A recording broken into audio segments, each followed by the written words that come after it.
안녕하세요. 아유, 날씨가 많이 따뜻해졌죠? 좀 울리네.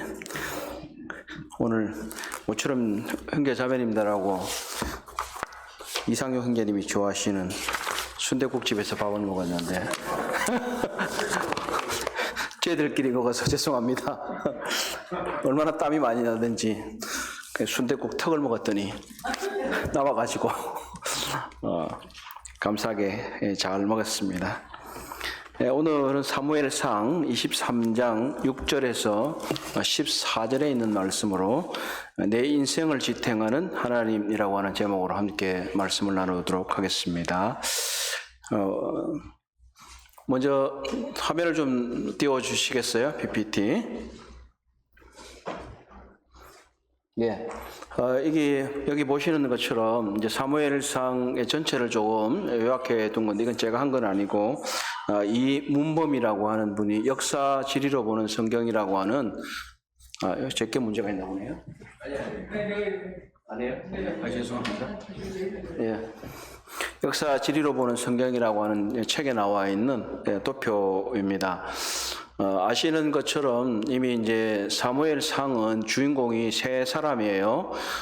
사무엘과 사울과 다윗. 그리고 진짜 주인공은 하나님이십니다. 근데 그간에 이제 보면 이쪽 면에 있는 것처럼 이건 사무엘의 이야기가 나오고 사무엘이 사무엘상 16장에서 다윗을 기름 붓습니다. 그리고 사무엘상 17장에서 무슨 일이 일어나죠? 예, 다윗과 골리앗의 전쟁이 일어납니다. 그런데 이 다윗이 골리앗과 싸워서 크게 이겼었고, 그 다음에 이제 사무엘상 18장에 가게 되면 그곳에서 이제 사울이 다윗에게 또 중책을 맡기고 또 그러는 가운데서 사람들이 다윗을 칭찬하니까 이제 그때부터 이제 시기하고 질투하게 되면서부터 문제가 생기게 되죠. 그래서 결국은 사무엘상 18장에서부터 다윗은 사울의 질투를 받고 19장부터 계속 피해 다녀야 되는 그러한 것을 우리가 보게 됩니다. 그래서 결국 길게 사울 왕이 죽을 때까지 계속해서 도피 생활을 하고 있는 것을 보게 됩니다. 오늘 우리가 이제 보는 것은 사무엘상 23장이게 되는데요. 이곳에서는 이제 세 정도의 에피소드로 나누어 볼 수가 있습니다. 먼저 1절에서 14절에서는 그릴라라고 하는 지방에 블레셋이 쳐들어오니까 다윗이 이제 구하러 가서 이제 구하게 되고, 그리고 나서 다시 사울이 온다는 얘기를 듣고 도피하는 이야기. 그리고 두 번째로는 식광야 수풀이라고 하는 곳에서 있는 그런 것들을 잠깐 보게 되죠. 이게 조금 하나 이제 다음번에 하실 분이 아니면 우리가 교재를 통해서도 보게 되겠지만 15절에 보면 23장 15절을 먼저 한번 보시면 다윗이 사울이 자기의 생명을 빼앗으려고 나온 것을 보았으므로 그가 십광야 수풀에 있었을 때 이렇게 나오는데요. 이게 우리 개역개정 성경에서는 수풀이라고 되어 있고 세 번역을 보게 되면 이곳을 십광야 호레스라고 하는 단어로 번역이 되어 있습니다. 근데 히브리 말로 자체는 호레스라는 단어예요. 근데 호레스라는 단어의 의미가 낮은 나무들이 자라는 풀이 많은 것을 이루는 그런 뜻입니다. 우리나라에도 보면 신촌이라고도 있고, 그다음 우림이라는 말이 있고, 수림이라는 말이 있고, 이런 게 있잖아요. 근데 그게 어떤 지역을 묘사하는 단어가 그 지명이 되어버린 것이죠. 그래서 이 호레스라는 단어, 우리 개역개정에 수풀이라고 되어 있지만 십광야라고 하는 곳에 아마 호레스라고는 지역인데 그곳에는 낮은 풀들이 자라는 그런 지역인 것 같습니다. 그곳에 보면 이제 여기서 잠시 이제 다윗을 만나는 얘기가 나오게 되죠. 마지막 부분이 이제 식광야로 도피했을 때에 이 그곳에서 또 십광야에 같은 유다 족속 중에 몇 사람이 기부하러 가서 일러 바치죠. 사울에게. 그러니까 다시 이제 쫓겨오고 엔게디라고 하는 곳으로 도피하는 그런 이야기가 나옵니다. 결국은 사무엘상 31장에서 사울이 미안합니다. 길보아산에서 목숨을 잃음으로써 이 사무엘상이 이제 끝이 나게 되는 것입니다. 그래서 사무엘상과 하는 사실은 같은 한 권의 책으로 되어 있었어요. 근데 우리나라 지금 이제 제 성경 같은 경우도 이렇게 두꺼운데 지금 저게 종이가 아니고 다른 것들로 만들어진 나무가 됐다든지 예를 아니면 양피지가 이렇게 생각해 보시면 이게 얼마나 두껍겠냐고요. 그러니까 이걸 가지고 다닐 수가 없으니까 반도로 뚝 잘라 가지고 갖고 다니는데 그러면서 나누면서 이제 사무엘상은 이제 주로 사울의 생애와 관련된 이야기를 다루고 있는 거고 사무엘하를 가게 되면 다윗의 이야기를 주로 다루고 있는 것으로 이해하시면 될 것 같습니다. 다음 페이지를 좀 봐주십시오. PPT. 예. 여기 이제 보시면 이제 오늘 이제 할 것과 관련되어 있습니다. 이 중앙에 보면 이제 사해라고도 하고 염해라고도 이제 일컬어지겠죠. 보시면 이제 위쪽에 이제 기브아가 있고 기브아에서부터 라마로 갔다가 또 노브로 갔다가 이제 계속 움직이잖아요. 이 지금 여기 보면 제가 빨간 줄로 해놨던 게 저게 이제 사해 옆에가 식광야라는 데예요. 그리고 그 옆에가 위가 헤레스풀이라는 데인데 이게 사해 이제 서쪽은 이제 모압이잖아요. 다윗의 할머니 고향이 어디죠? 다윗의 할머니 룻. 룻의 고향이 어디냐 하면 모압이에요. 모압. 그래서 청주 할머니. 청주 할머니도 할머니니까 뭐 그렇게 어렵게 모압이 이제 청주 할머니의 고향이잖아요. 그러니까 이곳에 도피하면서 살짝 저리로 간 거예요. 그곳에 이제 부모님 맡겨놓고 다시 이쪽으로 유대 쪽으로 넘어와서 있으면서 이제 저 거일라 이쪽 주변에 있는 사해 주변에 있는 동안에 이 거일라에서 큰일 났습니다. 그 블레셋에서 넘어와서 사람들을 약탈해 갔습니다. 그러니까 이전에 우리가 사무엘에서 초창기나 아니면 이 사사기에서 보게 되면 이스라엘 사람들이 무기도 없고 약하니까 블레셋이 때만 되면 와가지고 훔쳐가고 이렇게 했잖아요. 이제 그런 것처럼 사실 사울과 다윗의 연합 작전으로 또는 공헌으로 많은 이 블레셋 사람들이 이 해안가로 밀려났어요. 밀려났음에도 불구하고 그들이 여전히 강성했기 때문에 때만 되면 추수 때만 쳐들어와서 사람들을 고통스럽게 하고 그것을 그들의 이 수확물을 훔쳐가고 탈취해가는 일들이 있었던 것입니다. 그래서 그러한 배경하에서 지금 이제 우리가 사무엘상 23장 1절에서 5절까지 해서 다윗이 이제 그 블레셋 사람들이 거일라를 치고 타작말 탈취했다는 소문을 듣고 가서 구해 줍니다. 그리고 나서 그 이후에 있는 일이 이제 23장 6절 이하에 있는 그런 말씀입니다. 우리 함께 6절에서 8절을 읽고 말씀을 계속해서 나누도록 하겠습니다. 6절에서 8절 이제 이거 다 드셔도 되겠습니다. 6절에서 8절 같이 한번 읽어볼까요? 자, 시작. 아히멜렉의 아들 아비아달이 거일라 다윗에게로 도망할 때에 손에 에봇을 가지고 내려왔더라. 다윗이 거일라에 온 것을 어떤 사람이 사울에게 알림해 사울이 이르되 하나님이 그를 내 손에 넘기셨도다. 그가 문과 문빗장에 있는 성읍에 들어갔으니 갇혔도다. 사울이 모든 백성을 군사로 불러 모으고 거일라로 내려가서 다윗과 그의 사람들을 에워싸려 하니. 자, 이게 됐습니다. 육전의 경우에는 사실 이제 어떤 도입부라고 말을 할 수가 있어요. 왜냐하면 7절, 8절 그리고 이제 9절 이하에서 다윗이 이 제사장의 에봇을 가지고 와서 하나님께 물으려고 하는 장면이 나오기 때문에 뜬금없이 9절에서부터 이 에봇 얘기가 나오면 그럴 것 같으니까 6절에서 이 에봇이 어떻게 다윗에게 왔는가 하는 것을 말하기 위해서 이렇게 9절이 들어가 있다고 보여집니다. 이 아히멜렉은 노브 땅에 있던 하나님의 제사장인데 그가 다윗이 이제 노브 땅으로 도피했을 때에 거기서 도액이라는 사람이 이후에 이제 사울에게 그것을 이제 고하고 나서 다 죽여버리잖아요. 제사장 85명이 죽습니다. 그리고 나서 아히멜렉이 아들 아비다달이 도피를 해서 다윗에게로 와 있었는데 그때 올 때 그냥 온 게 아니라 에봇이라고 하는 제사장의 옷을 가지고 왔다, 그 얘기를 하고 있는 겁니다. 그리고 7절과 14절을 보시면 매우 비슷한 문구를 발견할 수가 있습니다. 7절 다윗이 그일라에 온 것을 어떤 사람이 사울에게 알림해 사울에 이르되 하나님이 그를 내 손에 넘기셨도다라고 사울이 얘기를 해요. 그런데 14절은 어떻게 말하냐면 다윗이 광야 요새도 있었고 또 식광야 산골에도 머물렀으므로 사울이 매일 잤대 하나님이 그를 그의 손에 넘기지 아니하셨다라고 말씀하고 계신 것입니다. 사울은 하나님이 다윗을 자기의 손에 넘겼다고 생각했지만 하나님은 아니라는 거죠. 하나님은 그게 아니라 사울의 손에 넘기지 않으셨습니다.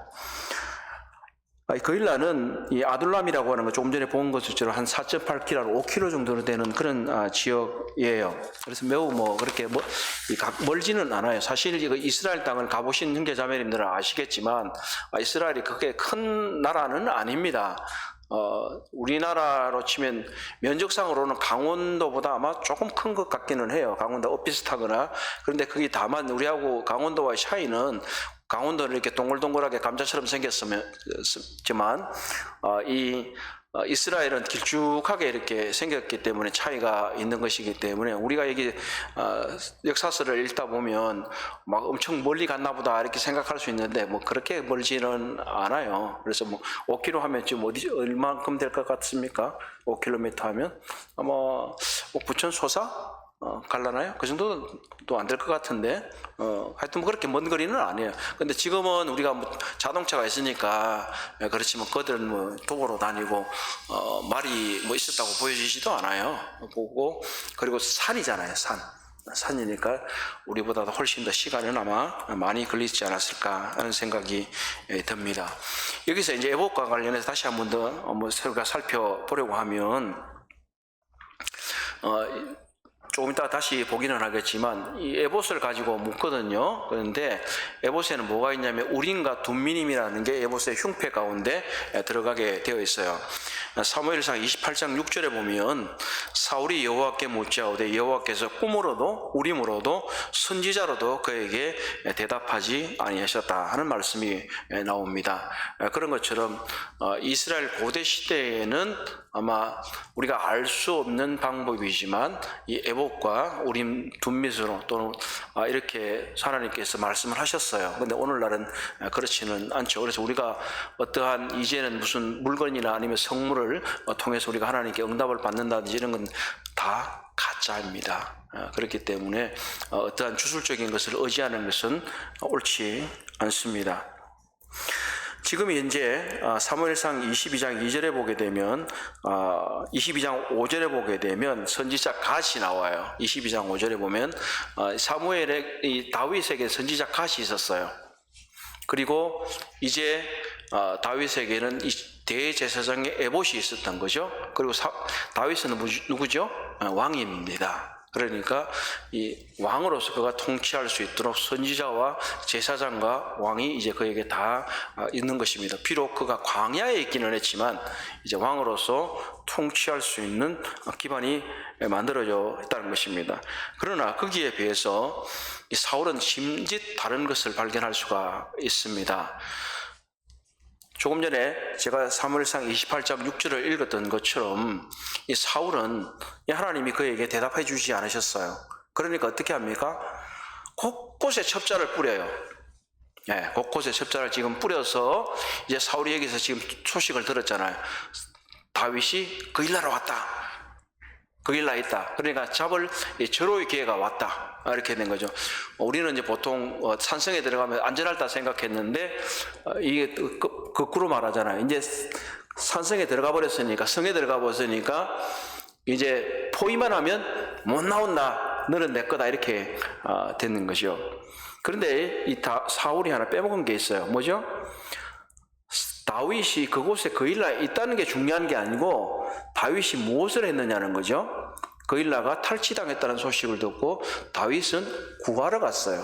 그런데 그러면 지금 이 사울은 다윗을 수소문하는 데서 다윗을 찾기는 했지만 과연 그러면 이 사울은 그일라가 탈취당했다는 소식을 들었을까요? 못 들었을까요? 아니면 듣고도 모른 척 했을까요? 의문입니다. 그럼에도 불구하고 어쨌든 이 사울은 그일라를 구하러 가지 않았다는 것이고 다윗은 구하러 갔다는 사실이고 그리고 사울은 그일라를 구하기 위해서 가는 것이 아니라 다윗을 잡으러 가려고 했다는데 문제가 있다고 하는 것입니다. 우리가 생각해 보아야 하는 것입니다. 우리는 어디에 관심이 있는가? 어디에 관심이 있는가? 내가 성취하려고 하는 것, 내 생활에 문제가 되는 것, 이런 것들을 제거하기 위해서 그런 데는 내 촉각을 곤두세우고 내 눈을 고정시켜 보지만 하나님께서 내게 말씀하신 하나님의 교회의 필요성을 위해서 성도들의 필요를 위해서 그것을 보살피기 위해서는 내 촉각을 곤두세우고 있는가 하는 것입니다. 아마 사울도 다윗도 이 그일라가 탈취당했다는 소식을 다 들었을 가능성이 많습니다. 그럼에도 불구하고 사울과 다윗의 행동은 너무나 달랐다고 하는 것입니다. 우리들의 관심과 촉각이 어디 있는지, 무엇을 위해서 움직이는지 우리는 생각해 보아야 합니다. 조금 전에도 읽었던 것처럼 7절에서 사울은 하나님이 자기한테 다윗을 넘겼다고 생각한 거예요. 하나님 그렇게 안 했는데 자기 마음대로 해석한 거죠. 이것은 사울이 사람들을 고용해서 촉각을 곤두세워서 다윗을 찾는 것이나 또는 자기 마음대로 해석하는 것, 이것은 모두가 다 자기를 의지하는 것이라고 하는 것입니다. 그에게 있어서는 자신의 삶을 지탱하는 것은 하나님이 아니라 자기 자신이고 자기 자신의 힘이고 군사력이었던 것입니다. 과연 우리의 인생을 지탱하는 존재는 누구입니까? 하나님입니까? 나입니까? 9절에서 12절은 다윗이 에봇을 통해서 하나님의 뜻을 구하는 장면이 나옵니다. 우리 같이 한번 읽어보도록 하겠습니다. 좀 길긴 하지만 한번 읽어볼까요? 다윗은 시작.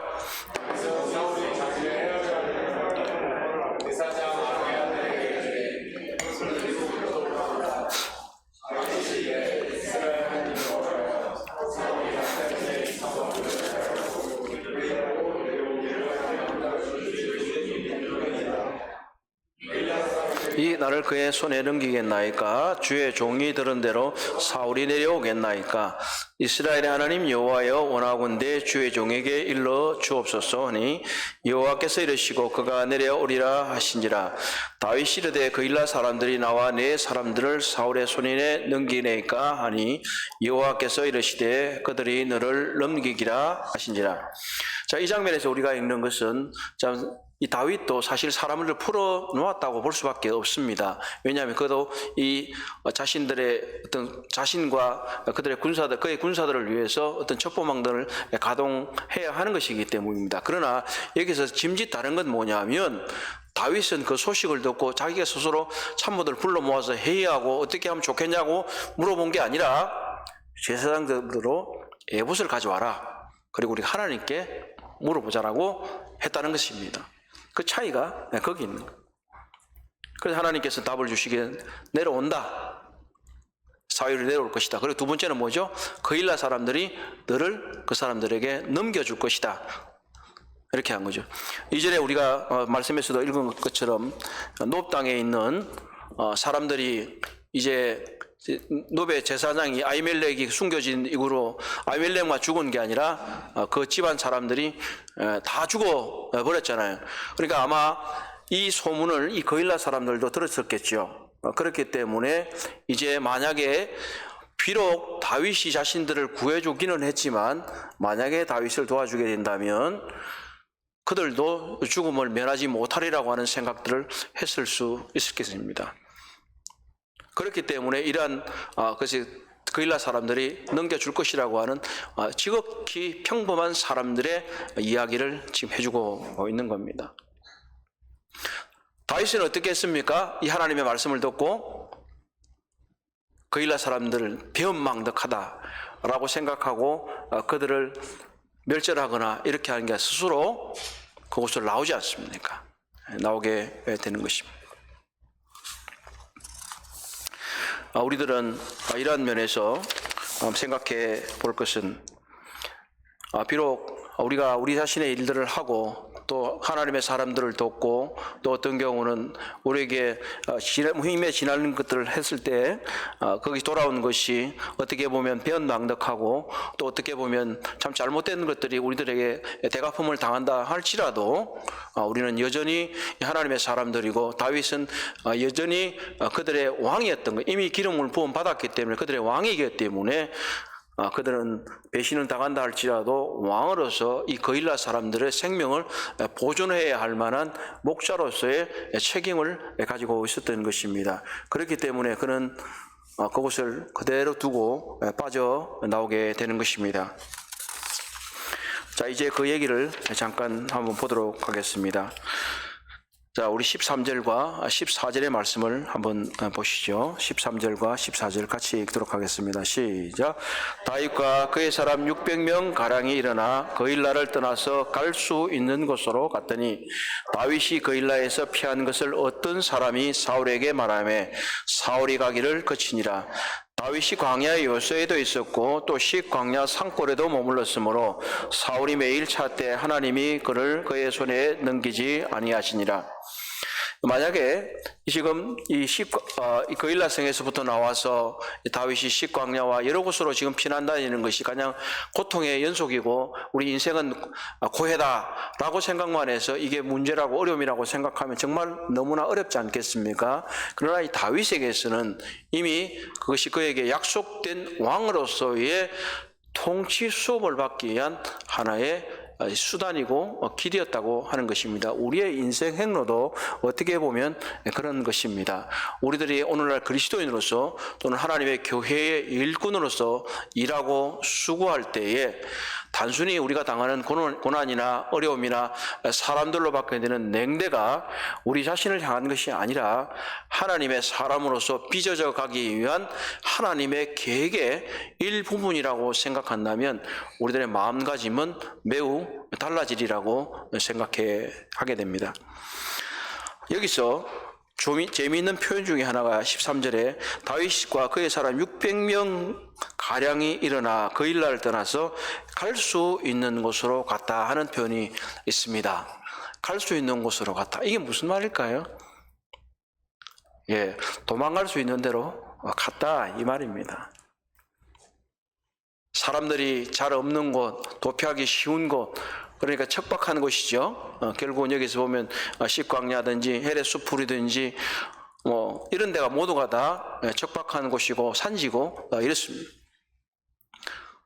편안하고 안락한 장소로 갈 수 있었던 것이 아니라 그들이 정처 없이 가야만 했다 하는 것입니다. 특정한 목적지 없이 여기저기 방랑했다고 하는 그러한 표시이기도 합니다. 조금 전에 보았던 지도를 보게 되면 유다 산지와 식광야와 그리고 사해 주변을 이리저리 떠돌아다니면서 가는 것을 보게 되지 않습니까? 정처 없는 인생인 거죠.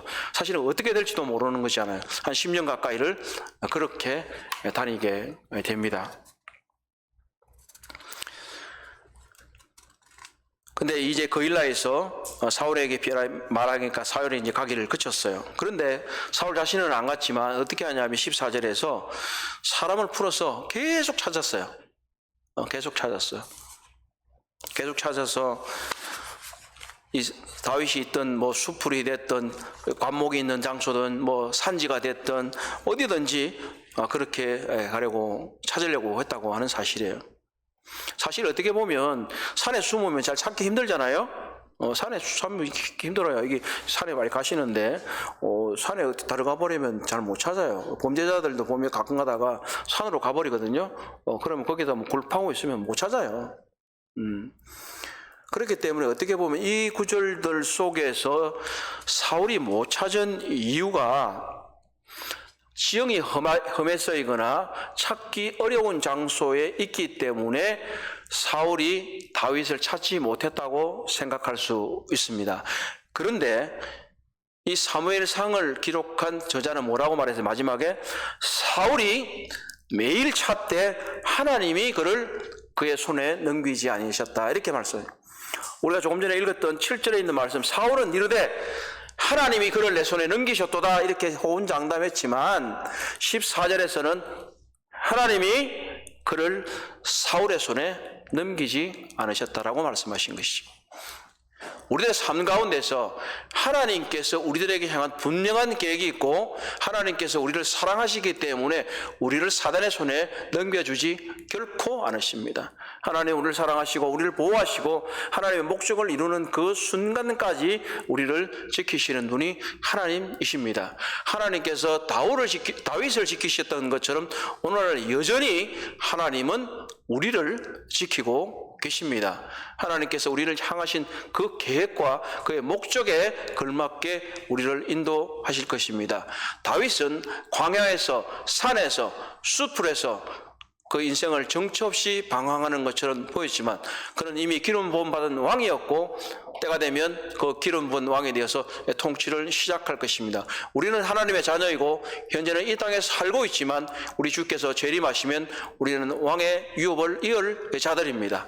그렇기 때문에 우리들의 인생의 삶을 살아가면서 이제는 우리의 인생에 지탱하신 분, 우리의 인생의 뒷목이 누구냐?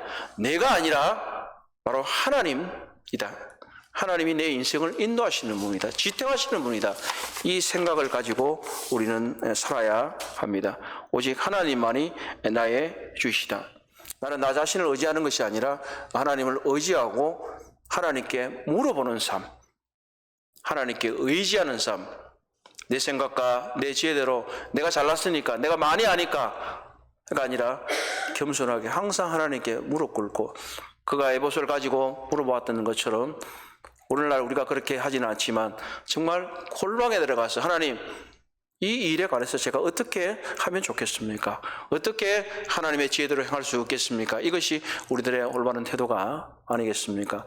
모쪼록 실제로 하나님은 우리 인생의 버팀목이고 지탱하시는 분입니다.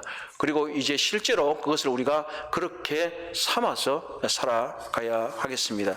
하나님은 우리의 인생의 버팀목이고 지탱하시는 분입니다. 오늘 이상으로 말씀을 마치고 왔습니다. 그리고 겸손하게 이상형 형제님 말씀하신 대로 정주 할머니라고 가만히 잘 들어야 되는데 교만하게 또 그렇게 얘기해서 대단히 죄송하다는 말씀을 드립니다. 기도하겠습니다. 자비하신 우리 아버지 하나님 참으로 감사를 드립니다. 하나님께서 다윗을 돌보셨듯이 여전히 우리를 돌보시는 것을 인해서 감사를 드립니다. 인생 행로 중에 고난을 당하고 여러 가지 어려움을 당할지라도 저희들은 하나님의 자녀고 주께서 우리를 좀 하나님의 상속자요 유업을 이을 자로 만드신 것을 인해서 감사하면서 주님을 의뢰하고 살아갈 수 있도록 도와주시옵소서. 감사하며 우리 주 예수 그리스도의 이름으로 기도하옵나이다. 아멘. 예, 감사합니다.